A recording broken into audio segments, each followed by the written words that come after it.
Welcome to Headcanon Fodder, a collection of musings, theories, and random stuff about media. This time, Captain Scarlet and the Mysterons.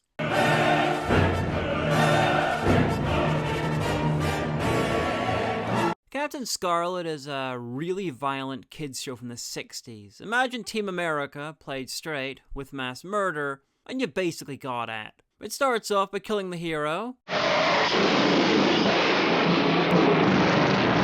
Kills him again before the end of the first episode. And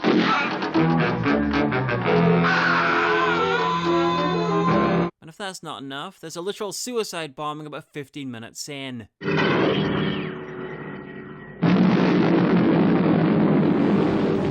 Jesus. Captain Scarlet is just built different from most kids' shows. Anyway, the villains are the Mysterons, the material aliens from Mars. They declare war on humanity when Spectrum agent Captain Black investigates their city, sees their gun-shaped scanning device, and makes a bad call. They're obviously hostile. Okay, Lieutenant, let them have it. The Mysterons have the ability to control matter on the atomic level, but first, they must destroy. But first, they must destroy The original, and recreate it in the malleable form they can manipulate. This works with objects and people. Their stated goal is to destroy the human race in retaliation for Captain Black's little war crime. You and your people will pay for this act of aggression. It will mean the ultimate destruction of life on Earth. But that's not borne out by their actions. You see, the Mysterons demonstrate time and time again that they could wipe us out in minutes. They could replace the people in charge of the world's militaries and kick off an atomic war. But they don't. Instead, they choose a single target and inform Spectrum, the world organization tasked with fighting them, of their plan. Our next act of retaliation will be to destroy the city of London. We will destroy the world capital, Futura City. We will destroy the Supreme Commander of Earth Forces within the next 24 hours.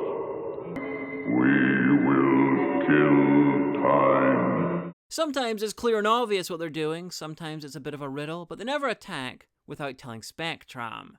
Why? Could be that they're playing with us. Maybe they get a thrill out of watching us flail, like a cat playing with a baby mouse. But I don't think so. You see, the Mysterons don't seem to have emotions. But we find out very little about the Mysterons, so this is mostly a guess. Anyway, assuming the Mysterons have no emotions, what's going on here? Why are they doing this? Simple, I think they're dragging the war out as long as possible, because their aim... The ultimate destruction of life on Earth is not literal. You see, the Earth of Captain Scarlet is an advanced liberal democracy, a unified world, confidently taking its first steps into the universe. And I think the Mysteron's aim is to destroy it, to reduce it to a paranoid, frightened, small, infighting world. And I think Spectrum itself is the weapon. Take a look at the war on terror. Look at the real-world effects of a few dedicated terrorists. New laws passed, people afraid, people less free, peaceful unity between countries becoming a thing of the past. Now take that effect and imagine how much worse it would be if literally anyone could have been a terrorist, utterly dedicated to the cause and didn't even need explosives to blow themselves up. And now stretch this out indefinitely because humanity has no real way to strike back against the Mysterons. There's no way to really win. All they can do is defeat each attack one by one, but each little victory just tightens the noose around the Earth, eventually creating an Earth that is much more likely to fight itself than the Mysterons. And look at Captain Scarlet himself. He's a Mysteron replica, functionally immortal, the perfect warrior against his former masters. It would seem that this Captain Scarlet is now indestructible.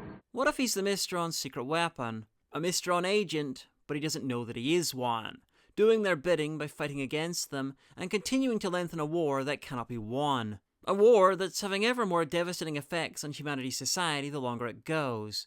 We even see this kind of clearly in the show in small areas. As Earth gets more militarized, as Spectrum gets more and more technology and agents, as the organization gets more notable and powerful, and as items like the Mysteron detectors get more and more common. They're all clear, Captain Magenta. They can proceed. Well, gentlemen, Everything seems to be in order. Little by little, Earth is getting fascist, and Spectrum are on course to one day be the secret police. For the people's own protection, of course. The Mysteron's main agent on Earth is Captain Black, having had his identity emptied out and replaced with the consciousness of the Mysterons themselves. The Mysterons don't need to use him, they can kill, recreate, and control people all the way from Mars. If anything, using this zombie-looking guy who sounds like this... Prepare to die. The radiation will kill you in 3 minutes. ...is a massive tactical mistake. Unlike every other Mysteron agent, he doesn't even bother pretending to act like his previous self, or like a human in general. In short, he's the worst possible choice to infiltrate anything, but the Mysterons keep using him. But what if he's a red herring, designed to stop Spectrum from considering the Mysteron agent in their own ranks, who's there, automatically uploading information to the Mysterons, dutifully fighting against his former masters and loyally following his orders, because Spectrum and the Mysterons ultimately have the same aim. The Mysterons not crushing humanity like the insects they are. So, this is a lot of circumstantial evidence. Do I have any more? Yes, I do. Partway through the show, Spectrum established that only high electricity can kill a Mysteron agent. High voltage current can kill Mysterons as well as men. And even design a specialist anti-Mysteron gun that uses electricity. What sort of range does it have? We anticipate something like 50 yards. But here's the thing, in earlier episodes, Mysteron agents get killed a lot of different ways, and it's Scarlet who's uniquely hard to kill. Clearly that's a retcon, but what if it's not? What if the Mysterons allowed or willed their earlier agents to die when they received injuries that would kill a normal human, but not a Mysteron agent, because they knew it would be worth it in the long term? You see, once Spectrum work out the Mysteron agent's actual weakness, high electricity, they need to deal with the fact that earlier agents died from other causes, which means the Mysterons were deliberately fucking with them, and there's no way to know if they're not still doing it. They can't know if electricity actually kills them or not. They are reminded that they have no idea what the rules with the Mysterons actually are, and it adds a little extra paranoia to an already paranoid situation. With the Mysterons, nothing is concrete, nothing is known, not even death. It would seem that this Captain Scarlet is now indestructible. Anything else?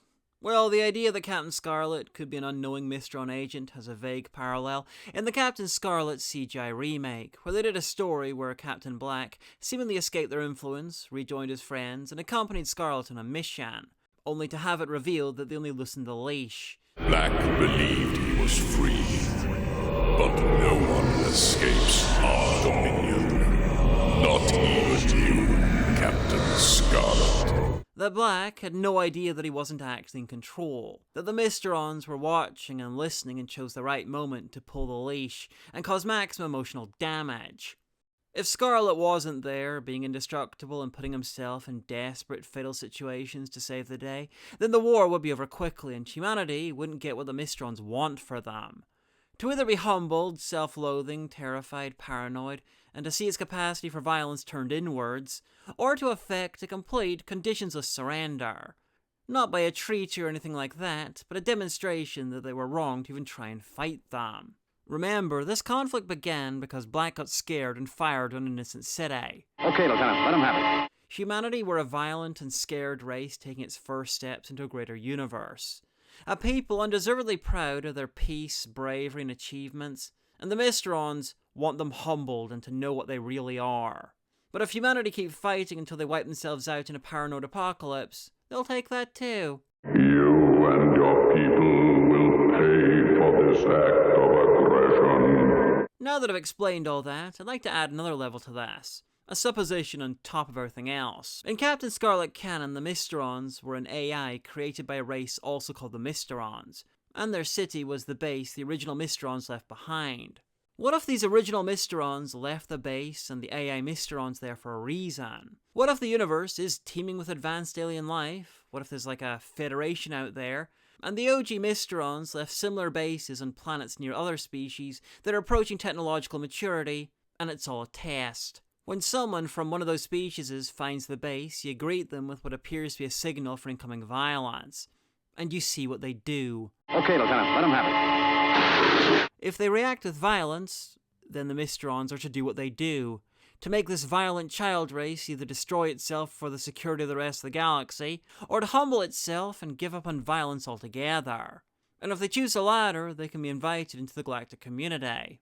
Anyway, that's what I think might be going on in Captain Scarlet and the Mysterons. And if they do another, more serious remake, I think it's an angle they should approach it from.